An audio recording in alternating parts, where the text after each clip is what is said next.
Kubur sudah kosong. Lalu yang sempat isi dalam kubur selama 3 hari sudah bangkit. Lalu merayakan Paskah bersama umat yang mayoritas laki-laki seperti ini. Tiba-tiba saya ingat akan Elizabeth Johnson, seorang teolog feminis yang menulis begini. Pada hari Paskah, perempuan bernama Maria Magdalena sudah bangun. 12 laki-laki yang bernama murid masih mengantuk. Perempuan yang ke kubur, laki-laki masih di kasur. Perempuan yang membawa rempah, laki-laki masih merebah. Perempuan yang masuk kubur, laki-laki masih mendengkur. Oh, laki-laki, kau kalah telak.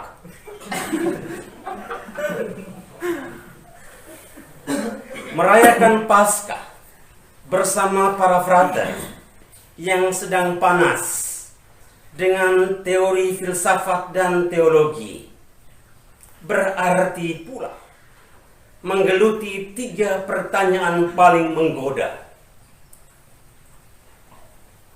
Apa betul peristiwa kebangkitan Yesus itu historis atau sebuah khayalan yang dipercayai sebagai faktum? Apa betul kubur yang kosong di minggu pagi Paskah itu karena binatang buas sudah memakan mayat Yesus? Apa betul kebangkitan adalah konspirasi politis para murid Yesus untuk menunjukkan supremasi gerakan Yesus setelah gerakan itu dilawan dan kalah? Di mimbar ini saya sama sekali tidak memberikan dalil-dalil teologika atau mengajukan argumen-argumen dogmatis untuk membuktikan keabsahan dan kesejarahan kebangkitan Yesus itu. Silakan kalian membaca sendiri buku ahli apologetik Lee Strobel yang dalam bahasa Italia berjudul Il Caso Gesù, atau buku The Resurrection of the Son of God, tulisan Nicholas Thomas Wright, ahli perjanjian baru terkemuka dan pensiunan uskup gereja Anglikan Inggris. Saya kira merayakan Paskah di tengah situasi tak menentu karena virus corona. Narasi Paskah gaya konservatif penginjil Yohanes bertendensi menggerakkan kita sebagai subjek yang merayakannya untuk hadir dengan tabah penuh tawakal sebagai umat yang setia di bumi, yang melakukan tambal sulam pada kondisi masyarakat, komunitas, keluarga yang mulai panik, berantakan, malah rusak. Dalam narasi ini, iman kepada kebangkitan fisik Yesus hanya memberikan sedikit daya politik, kemudian sisanya diserahkan pada jalannya takdir ilahi. Narasi Paskah pagi ini memberikan semacam kesabaran dan semangat bela rasa untuk merengkuh apa yang sudah terjadi pada garis-garis waktu sebagai suratan yang harus kita terima dengan ikhlas rela, utuh, dan setia. Pagi-pagi benar, Maria Magdalena ke kubur Mengapa justru perempuan yang harus pertama-tama menjadi saksi kebangkitan, yang dalam tradisi patriarkat Yahudi dianggap sebagai makhluk yang tidak bisa dipercayai dan tidak pernah objektif menangkap fakta? Bukankah nanti berita kematian malah bisa menjadi gosip murahan, bahan tertawaan, kabar angin, dan sekedar produk sikap subjektif seorang perempuan? Patut diketahui, dalam kultur patriarkat Yahudi ada pepatah tua berbunyi, lebih baik membakar kitab hukum Taurat daripada mempercayai omongan perempuan yang terlalu cerewet. Simon Petrus, lelaki keras berjulukan batu karang, selalu tampil sok jago. Andreas, lelaki hebat berjulukan penyelamat di padang, penuh inisiatif, yang pernah membawa seorang anak yang mempunyai 5 roti dan 2 ikan pada peristiwa perbanyakan roti di padang. Yakobus, lelaki kuat berjulukan si pemegang tumit, penuh semangat dan ambisius. Yohanes, lelaki sopan berjulukan burung merpati, berwatak keras dan suka berbicara belak-belakan. Filipus, lelaki sederhana berjulukan sahabat kuda, yang selalu bimbang dan penuh perhitungan. Nathanael atau Bartolomeus, lelaki Galilea berjulukan si pemberian Allah, yang mudah terkena pengaruh prasangka sehingga ragu-ragu mengikuti Yesus. Thomas, lelaki lamban percaya berjulukan si kembar, selalu tampil sok berani. Matius, lelaki tangguh si pemungut pajak berjulukan sahabat koin. Yakobus anak Alfeus, lelaki pendek berjulukan kolektor pajak berbaju sangar, yang tidak pernah menonjolkan identitas dirinya. Yudas Tadeus, lelaki yang selalu bingung-bingung, berjulukan lelaki 3 nama. Simon, lelaki berwatak keras berjulukan geng Zelot, dari suku Zelot yang terkenal dari suku pemberontak dan pemberani. Yudas Iskariot, lelaki fenomenal, berjulukan lelaki 30 keping perak, yang nekat malam-malam datang ke lembah Kidron memimpin pasukan penangkap Yesus. Pada hari Minggu pagi benar itu, di manakah para lelaki jantan perkasa ini? Saya tidak mau menafsir. Lagi-lagi saya tertarik dengan Elizabeth Johnson yang mengatakan, jika pada hari Paskah faktanya hanya satu, yakni kubur yang kosong, maka di luar kubur yang kosong faktanya ada 2 dan dua-duanya sama parah, yakni murid-murid Yesus menjadi laki-laki yang hanya omong kosong, dan laki-laki yang bukan murid Yesus lebih omong kosong lagi. Batu telah diambil dari kubur.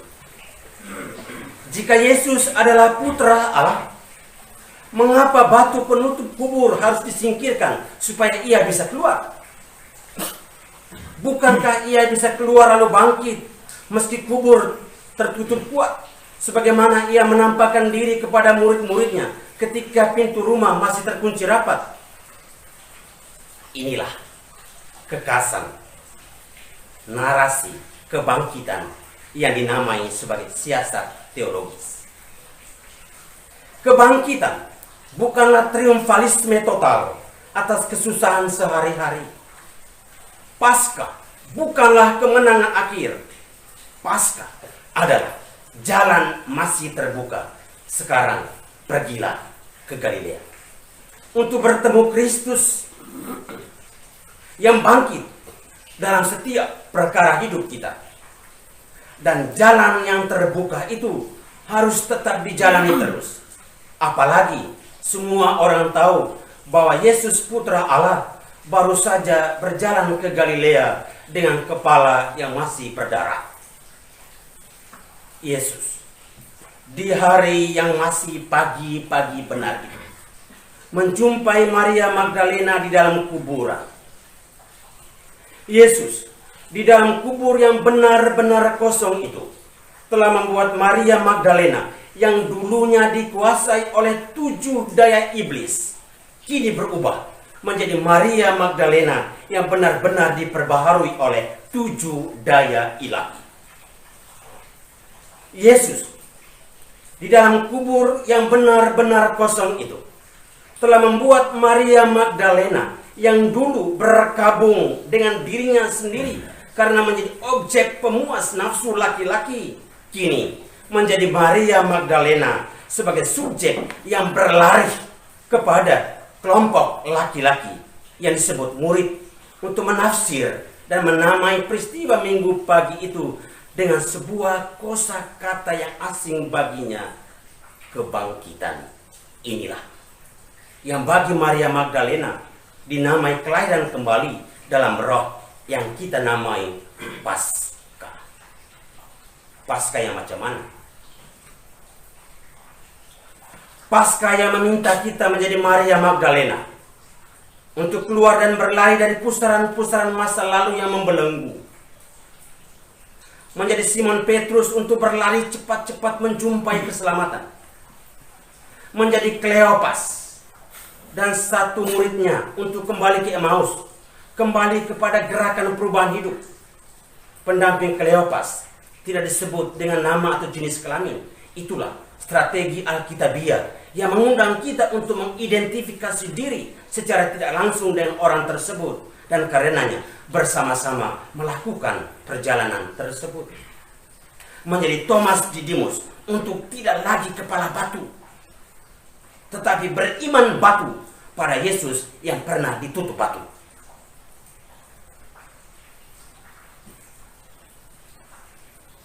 Saya kira Paskah bukanlah soal pembuktian apologetis tentang detail-detail peristiwa yang terjadi pada kebangkitan Yesus di Minggu pagi benar itu.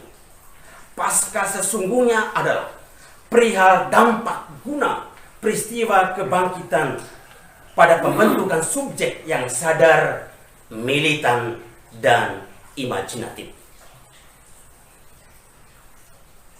Jika hari-hari ini kita semua lebih mudah membuat semacam distopia, prediksi buruk tentang masa depan masyarakat, keluarga, dan negara karena soal corona, soal anak gadis yang dijual dengan harga terlalu murah, soal para perempuan yang masih dianggap rendah dalam masyarakat, soal anak-anak yang lahir dari ibu yang pasti tetapi bapaknya tidak jelas, soal perempuan-perempuan tangguh yang berjuang sendiri setelah ditinggal dan diabaikan suami, soal anak-anak panti asuhan yang rindu kasih sayang orang tua, soal orang tua yang dititip di rumah jompo setelah anaknya malas merawat, soal penderita HIV/AIDS yang dianggap sampah, soal para istri yang babak belur dihantam suami, soal para pekerja yang upahnya rendah, soal orang-orang miskin yang setiap hari dikejar-kejar pegawai koperasi harian, soal para pensiunan yang terlilit hutang, soal agamawan yang fanatik buta yang menganggap lain sebagai kafir, soal para tengkulak yang seenaknya saja menetapkan harga komoditas petani, soal orang-orang Katolik yang marah-marah karena misa online, padahal kalau misa sungguhan lebih banyak datang untuk online, soal orang-orang beragama yang marah-marah karena pintu-pintu rumah ibadat ditutup karena corona, padahal sebelum corona kalau dibuka jarang ada yang masuk, soal para frater yang kepala batu dan tegar tengkuk dengan aturan, dan soal-soal lainnya, semuanya akan menjadi hilang tiada di hadapan Yesus yang bangkit. Hari ini kita pun berdiri di hadapan kubur kosong dan dipesankan bahwa Yesus sudah bangkit, dan malah telah mendahului kita melanjutkan lagi perjalanan memasuki setiap kelok perkara hidup sehari-hari Paskah hari ini menjadi suatu metafora rohani, suatu pesan akan keserbamungkinan untuk tetap melangkah dan tidak tersekap dalam kelelahan buntu hidup sehari-hari di negeri, keluarga, dan masyarakat yang sedang susah karena soal di atas tadi. Paskah adalah undangan bagi kita, kalau mau memakai mata hati iman, untuk terus berlangkah, menekuni panggilan dengan mata yang terarah ke depan. Sekali lagi, kita harus terus berjalan dan pergi ke Galilea, suatu kota simbolik di masa depan, di mana umat yang lelah berjalan tetap giat bekerja, membangun komunitas bersama yang baru sambil berserah diri pada Tuhan. Berserah diri adalah kata yang tidak disukai oleh mereka yang merasa diri berani dan kuat. Berserah diri tidak sama persis artinya dengan pasrah pasif, fatalisme, atau dalih untuk bermalas-malasan. Berserah diri tidak pula ekuivalen maknanya dengan menerima status quo. Berserah diri adalah mengorbankan diri dan menderita demi mengubah apa yang sepatutnya harus diubah. Berserah diri bukanlah tindakan seorang pengecut. Berserah diri tidak berarti melepaskan atau mengabaikan cara berpikir yang rasional. Berserah diri dalam konteks spiritual berarti membiarkan diri dan hidup dikuasai oleh daya ilahi. Untuk kita di Ledalero ini teristimewa di unit Arnoldus Nita Pleat ini, saya formulasikan lagi kata-kata Johnson dalam rupa pertanyaan. Kitakah laki-laki yang hanya omong kosong itu? Selamat Paskah, Tuhan menunggumu di Galilea.